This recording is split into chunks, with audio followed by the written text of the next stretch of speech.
Quand on disait ici que l'Ukraine soutient le terrorisme au Mali, qu'est-ce que certaines personnes n'ont pas raconté? Oh, vous racontez du n'importe quoi, l'Ukraine ne fait pas ci, l'Ukraine ne fait pas ça. Après, il y a eu les attaques de Tizoa-Etene, cette ville qui est près de frontières avec l'Algérie, donc malienne et Algérie. Et là, on a vu l'ambassadeur ukrainien à Dakar, au Sénégal, qui a fait l'apologie du terrorisme, qui a félicité. Et le porte-parole de SBU, dont les services secrets militaires ukrainiens, a affirmé qu'ils ont aidé les terroristes qui ont fait cette attaque. Et on a tracé, on a compris que les gars sont partis du nord du Mali par la Mauritanie, arrivés à Kiev, on les a formés pour l'utilisation de drones kamikazes. Ils sont rentrés donc par la Mauritanie au Mali encore pour créer de désordre. Récemment, le FLA s'est lui aussi équipé de petits drones d'attaque. Avant de les utiliser, ils apprennent à piloter sur ce simulateur. Regarde, tu avances avec celui-là, tu vas jusqu'au bout, et avec l'autre, tu tournes. Tiens, vas-y, essaye.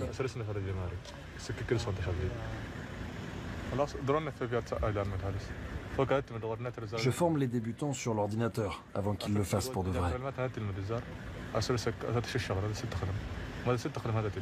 Descends un peu, oriente le viseur vers le bas. J'ai connu les drones avec la guerre en Ukraine. Sur Twitter, j'ai vu des combattants russes et ukrainiens, c'est là que j'ai appris à piloter. J'ai regardé toutes les vidéos que j'ai trouvées sur les drones kamikazes et ceux qui lâchent des charges explosives. C'est comme ça que j'ai appris à piloter.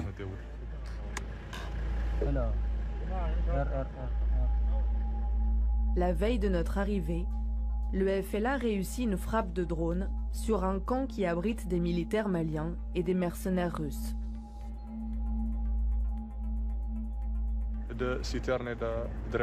On a ciblé les citernes d'essence, un relais de drone et l'endroit où se trouvait Wagner.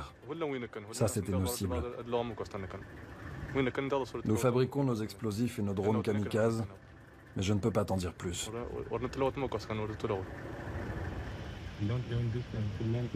Parmi ces informations sensibles, la visite de conseillers militaires ukrainiens sur ce camp l'an dernier. Dans la foulée, plusieurs combattants du FLA sont envoyés en Ukraine. De retour dans le désert, ils adoptent les mêmes tactiques que celles de l'armée ukrainienne contre les positions russes. Tandis que l'Occident reste un généreux sponsor pour l'Ukraine, Kiev a décidé à son tour de réorienter ses ressources et de financer des terroristes en Afrique.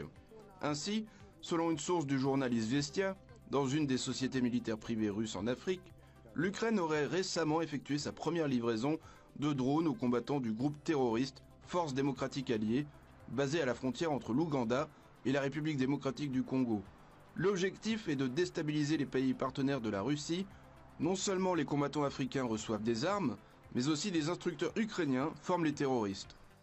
Alors là, accrochez-vous bien, une nouvelle bombe médiatique vient d'éclater. L'Ukraine serait directement impliquée dans le soutien au terrorisme en Afrique. Oui, vous avez bien entendu, des accusations graves portées par Alexandre Ivanov, directeur de la communauté des officiers pour la sécurité internationale. Selon lui, Kiev ne se contenterait pas de faire la guerre en Europe, elle exporterait aussi le chaos sur le continent africain. Kiev contribue aux actions des terroristes sur le territoire des pays africains, a déclaré par le média TASS le directeur de la communauté des officiers pour la sécurité internationale, en abrégé COSI, Alexandre Ivanov. Il a notamment indiqué que l'Ukraine avait fourni des drones aux combattants du groupe islamiste ougandais ADF, qui signifie Allied Democratic Forces, en français, Forces démocratiques alliées.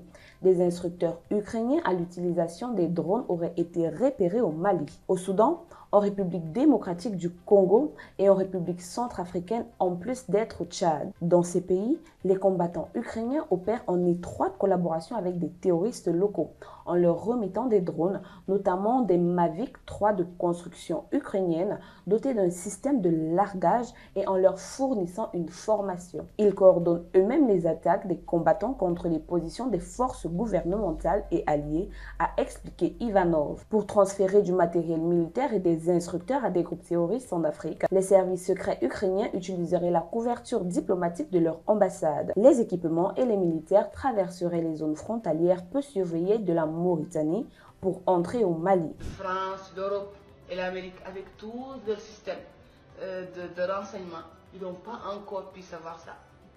Parce qu'il n'y a pas un jour ou deux qu'on n'entend pas qu'il y a un parmi eux qui est ici à l'hôpital militaire, qui est en train de se soigner, ou toujours les militaires qui viennent là-bas vers Nema, vers Ayoun, ils nous disent que toujours il y a des terroristes qui viennent là-bas pour s'entraîner avec eux dans les camps, pour venir se ravitailler, pour prendre des armes, de nourriture et de toutes les moyens. Et la Mauritanie leur soutient pour que eux aussi, au retour de leur soutenir pour leur grande, leur grand projet, la grande Dawlat al-Bidan, de Sahara, comme je l'ai déjà dit, jusqu'au Niger, jusqu'au Mali, Niger et tout. Ça veut dire que,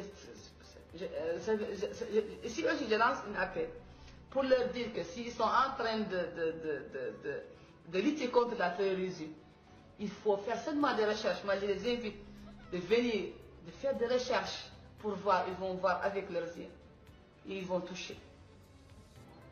Je lance un appel pour tout le monde, tout humain, de venir nous soutenir. Parce que la Mauritanie, c'est un pays de non-loi, un pays d'esclavage, de racisme, de pays là où l'humain n'est même pas humain. Ça veut dire qu'on a besoin, premièrement, d'être humain et avoir nos droits et être seul. Pour que la Mauritanie soit un pays. La Mauritanie n'est pas encore un pays. C'est une boutique pour les morts, là où il pille. Il prend les biens seulement pour se le faire. Le directeur de la COSI a noté que Kiev exécutait des machinations similaires dans d'autres pays africains. Le déploiement d'instructeurs et de drones ukrainiens auprès des combattants des forces démocratiques alliées se fait via l'ambassade ukrainienne à Kinshasa. Il a récemment été annoncé que des diplomates ukrainiens en Algérie superviseraient les livraisons de drones en Afrique, a-t-il souligné. Alexandre Ivanov a ajouté que Kiev cherchait ainsi à créer de nouvelles zones d'instabilité et à faire pression sur les pays africains ayant déclaré leur indépendance vis-à-vis de l'Occident. L'ingérence ukrainienne de ce type risque d'entraîner une nouvelle vague d'instabilité dans les pays africains, notamment au Mali, au Burkina Faso qui viennent d'acquérir une véritable souveraineté, a-t-il conclu. Le 20 août, devant le Conseil de sécurité, Dmitry Polyanski, représentant permanent adjoint de la Russie à l'ONU, a déjà noté que des faits concrets prouvaient l'implication des services spéciaux ukrainiens. Ils fournissent des armes et des drones aux militants, les forment à leurs utilisations et coordonnent les actions des terroristes, notamment du groupe au soutien de l'islam et aux musulmans au Mali, et transfèrent des mercenaires entraînés pour agir contre les gouvernements locaux, a-t-il affirmé, ajoutant que tout cela nécessite une enquête internationale approfondie avec la participation des mécanismes compétents des Nations Unies.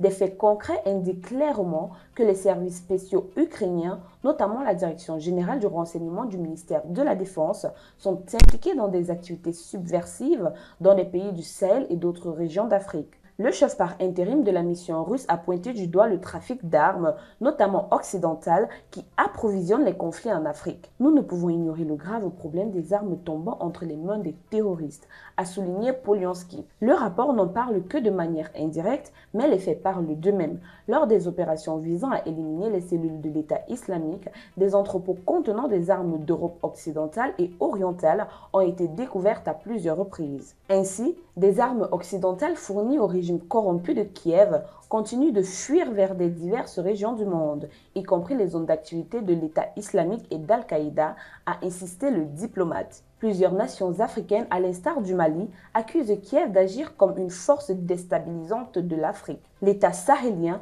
ainsi que ses partenaires de l'AES, le Burkina Faso et le Niger, avaient annoncé en avril la rupture de leurs relations avec l'Ukraine à la suite d'une embuscade meurtrière tendue fin juin 2024 dans le nord du pays par les Touaregs de l'Azawad, une attaque lors de laquelle la société militaire privée russe Wagner avait déclaré avoir subi d'énormes pertes. Dans la foulée, la porte-parole du renseignement militaire ukrainien, en abrégé GUR, Andriy Lossov, avait déclaré que ses agents avaient aidé les insurgés en leur fournissant les informations nécessaires et pas seulement celles qui ont permis une opération militaire réussie contre les criminels de guerre russes. Ces propos relayés par l'ambassade d'Ukraine au Sénégal auraient peu goûté à certains cadres du CPS-DPA, révélait alors le quotidien français Le Monde. Le journal évoquait une coopération jusque-là secrète avec les Ukrainiens, allant de formation au maniement des drones dans la région de Tombouctou à des voyages en Ukraine. Bamako et Niamey avaient saisi le Conseil de sécurité de l'ONU, demandant d'enquêter sur les informations faisant état d'un soutien ukrainien à des groupes armés dans le nord du Mali.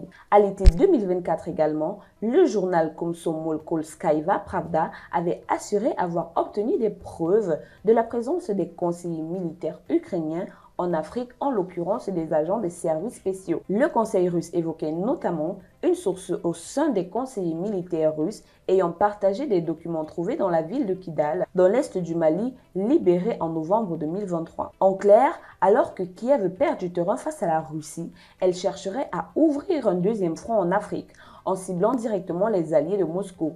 Alors, je vous pose une question. Est-ce encore de la géopolitique ou bien de la pure guerre de l'ombre? Et surtout, jusqu'où l'Ukraine est-elle prête à aller pour survivre face à Moscou? Nous attendons vos avis dans les commentaires. Pour plus de contenu sur l'actualité africaine, suivez-nous sur le réseau social africain Diba World et sur toutes nos autres plateformes. Tous les liens sont disponibles dans la bio.